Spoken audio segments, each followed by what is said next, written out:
Hi guys, kain tayo guys ng Cambodia mango guys, oh. Ito yung siyaw guys.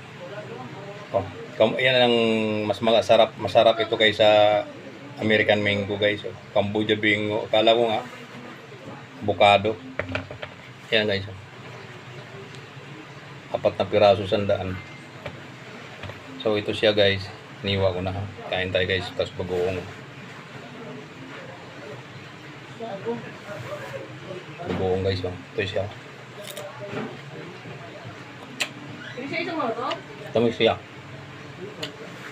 Ha? Sarap ang lasa niya, parang local na yung Tinmingo.